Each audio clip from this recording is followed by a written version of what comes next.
আসসালামু আলাইকুম viewers, welcome back to my channel. আশা করছি সবাই ভালো আছেন। আজকে আমি আপনাদেরকে তৈরি করে দেখাবো পাকা কলা আর ময়দা দিয়ে একটা মজার রেসিপি। এই নাস্তাটি খেতে ভীষণ মজার হয়। বাড়িতে থাকা অল্প উপকরণ দিয়েই এই নাস্তাটি তৈরি করে নেওয়া যায়। চলুন তাহলে রেসিপিটি দেখে নেওয়া যাক। প্রথমে আমি এখানে 4টা কলা নিয়েছি আর নিয়েছি 1 কাপ পরিমাণে ময়দা। ময়দাগুলোকে আমি একটা বাটিতে নিয়ে নিচ্ছি। আর এই ময়দার পরিবর্তে আপনারা চাইলে আটা দিয়েও এই নাস্তাটি তৈরি করে নিতে পারেন। এখন দিয়ে দিলাম স্বাদমতো লবণ আর দিচ্ছি 1 চামচ চিনি। এবার লবণ চিনিগুলোকে ময়দার সাথে হালকাভাবে মেখে নেব। এবার এর সাথে দিয়ে দিচ্ছি কলা।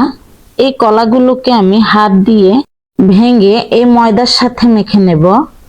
এভাবে সবগুলো কলা আমি হাত দিয়ে ভেঙে ময়দার সঙ্গে মেখে নিচ্ছি। কলাগুলো ভালোভাবে হাত দিয়ে ভেঙে ময়দার সঙ্গে মেখে একটা ডো তৈরি করে নিতে হবে। তো ডোটা আমি ভালোভাবে হাত দিয়ে মেখে নিচ্ছি। আপনারা যে কোনো সময় ঘরে থাকা পাকা কলা দিয়ে কিন্তু এই নাস্তাটি ঝটপট তৈরি করে নিতে পারেন। ডোটা যখন হাতে লেগে আসবে তখন একটু তেল দিয়ে মেখে নেব। এতে করে ডোটা আর হাতে লেগে আসবে না। ডোটা আমার তৈরি করা হয়ে গেছে। উপরটা যাতে ড্রাই হয়ে না যায় এজন্য একটু তেল মেখে নেব। উপর থেকে ভালোভাবে তেল মেখে আমি ডোটাকে 10 থেকে 15 মিনিটের জন্য রেস্টে রেখে দেব। এটা যে কোনো সময় তৈরি করে সকাল অথবা বিকেলের নাস্তায় নিতে পারেন। ফিরে আসলাম 15 মিনিট পর। এবার এই ডোটাকে ভালোভাবে মেখে নেব। আর এখান থেকে আমি লেচি কেটে নেব। এখানে আমার 6টা লেচি কেটে নেওয়া হয়ে গেছে। বাকি লেচিগুলো ঢেকে রেখে একটা লেচি দিয়ে রুটি বেলে নেব। আর এখানে শুকনো ময়দা ছিটিয়ে নিচ্ছি, এতে করে রুটিগুলো বেলতে সুবিধা হবে। আর রুটিটা পাতলা করে বেলে নিতে হবে। আমরা যেভাবে রেগুলার রুটি তৈরি করি ঠিক সেভাবেই এই রুটিটাও তৈরি করে নিতে হবে। রুটিটা আমার বেলে নেওয়া হয়ে গেছে। এরকম পাতলা করে আমি রুটিটা বেলে নিয়েছি। এখন এই রুটির মাঝে আমি দিয়ে দিচ্ছি 1 চা চামচ গুঁড়ো দুধ আর দিচ্ছি 1 চা চামচ চিনি। এবার এই গুঁড়ো দুধ আর চিনি রুটির মাঝে চামচ দিয়ে এভাবে ছড়িয়ে দেব।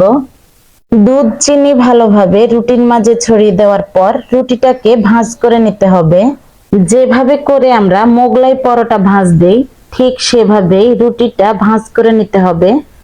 আর প্রতিটা রুটির ভাঁজের মাঝেই আমি একটু পানি লাগিয়ে দেব।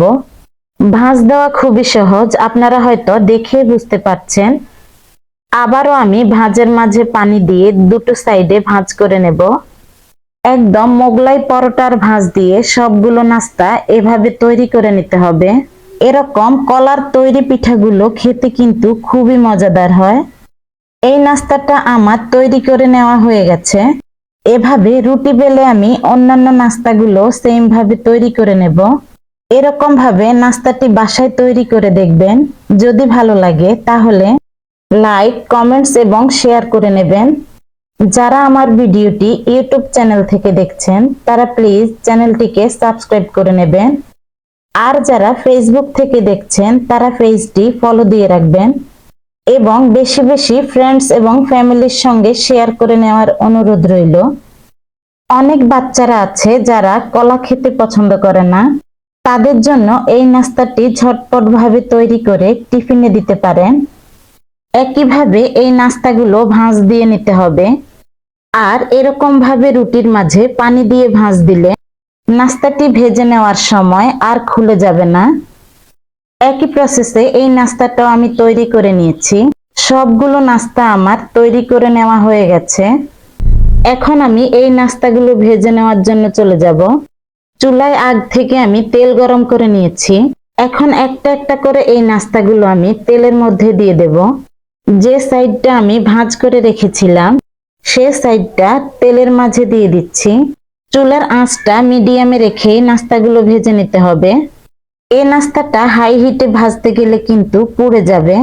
তো যখন একটা সাইড হয়ে যাবে তখন আমি আরেকটা সাইড উল্টে দিচ্ছি।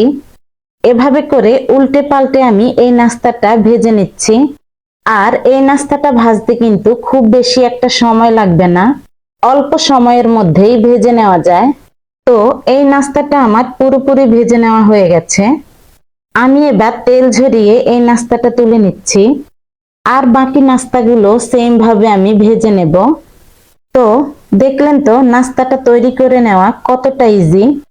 আজ এ পর্যন্তই। সবাই সুস্থ থাকবেন। আল্লাহ হাফেজ।